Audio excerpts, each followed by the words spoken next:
iyadoo gobolada iyo degmooyinka dalka Soomaaliland looga dabaaldegayo munaasabado hordhac oo loogu diyaar garoobayo xuska maalinta qaran ee 18 May ayaa waxa magaalada Ceergaabe ee xarunta gobolka Sanaag lagu soo bandhigay bandhig faneed ay soo qaban qaabiyeen mas'uuliyiinta maamulka gobolka iyo kan degmada Ceergaabo waxaana shacabka Ceergaabo oo isugu soo baxay halkan oo ah garoonka Daalo Stadium kala soo qayb galay mas'uuliyiinta maamulka gobolka iyo degmada Ceergaabo dayaxbaan iyo martida la socotaana ha noolaadaan ugu horeyn waxaan u mahadnaqayaa gudoomiyaha gobolka Sanaag oo juhdi badan geliyay in kooxdan fanaaniinta ee halkan isugu timi ee dayaxbaan iyo ragga waaweyn ee ugu horeeyo xildhibaankii Masar Cunaaye uu ka midka yahay runtii gudoomiyaha aad baan ugu hambalyeynaya waxaan leeyahay aad baad u mahadsan tahay waxaan kaloo u mahadnaqayaa ciidamada kala duwan oo ugu horeeya ciidanka booliska ee ku sugan halkan oo taliyooda hogaaminayo oo wada shaqayn dhow aan leenahay runtii waxaan kaloo u mahadnaqayaa shirkadda Sagal Jad oo uu gudoomiye u yahay mudane Fuaad ahna xildhibaan golaha deegaanka degmada Ceergaabe ah oo ka mid ah ragga halkan qurxiyey ka shirkad ahaan waxaan kaloo u mahadnaqayaa shirkadda leydhka ee magaalada Ceergaabe leydhka siisa Sebco oo waxaasoo quruxayna ag yaalla inoo qurxisay iyadana si gaar ah runtii ugu mahadnaqayaa shacabweynaha degmada reer Ceergaabona waxaan leeyahay isu soo baxana samayseen ee aad ku soo dhaweynaysaan kooxda dayaxbaan Soomaaliland ha noolaato Soomaaliland ha noolaato Soomaaliland ha noolaato idinkuna noolaada bulshada Ceergaabo ee halkan isugu soo baxday marka hore waxaan ka codsanayaa soo ismaqli mayno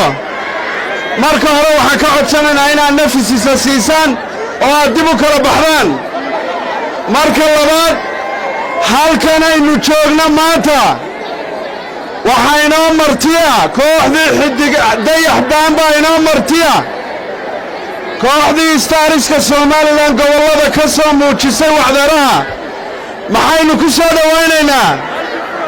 qalbi furan baan ku soo dhawaynaynaa soo dhawaada baan idin leenahay reer Ceergaabo ma ismaqlaynaa reer Ceergaabo waxaan doonayaa laba qodob inaan idiin sheego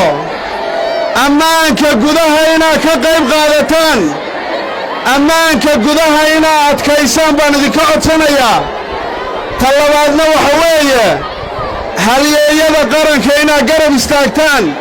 ciidanka qaranka mar walba garab istaaga halkaa ku aragtaanna u istaaga soo maqli maysaan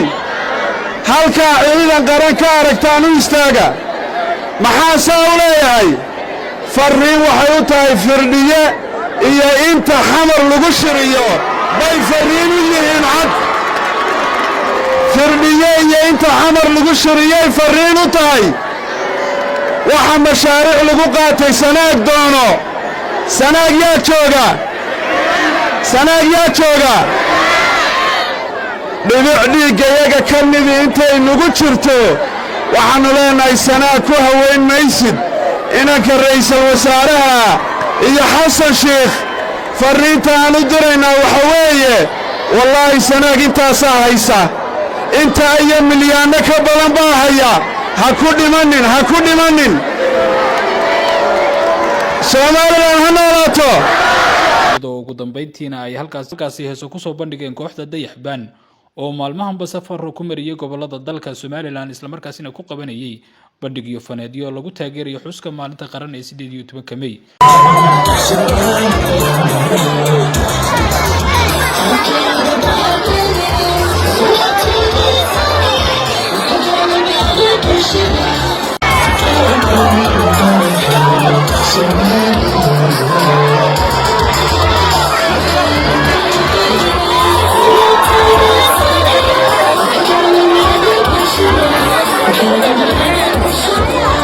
وعبد الرحمن عويل علم بطاش سكاي كيبل تي في Ceergaabe